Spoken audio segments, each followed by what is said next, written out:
Yale Sure. SOM requires the GMAT and the GRE. Obviously, Yep. there's been enormous change in that field in the last 2 years. Any plans to either expand the number of tests that you accept or issue test waivers or go test optional?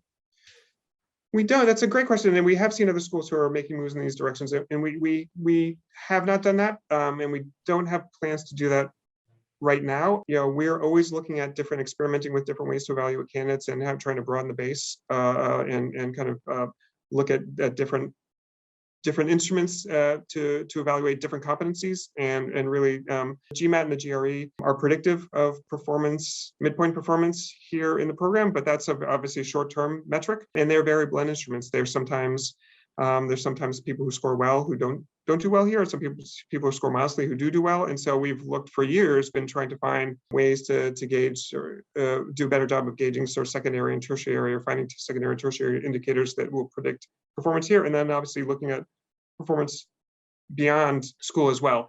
So, we have other things. We have a behavioral assessment that we've had in place for a number of years. We use our video questions. We have other instruments that we're using that are trying to gauge things other than tests and looking at things other than non-cognitive traits.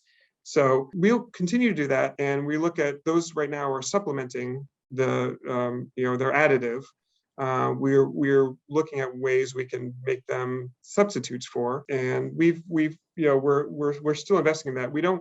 I personally don't feel comfortable, because grades and scores, and I would say actually sort of grades are frankly more predictive than scores as between the two. But to the extent that those are doing work and adding value in the evaluative process, I'm reluctant to take those away without having confidence that there's no loss of fidelity in our evaluations. And I don't know if other schools feel like they've kind of cracked the code. I feel like we don't feel comfortable just taking them away without having anything else in their stead. So we're continuing to look.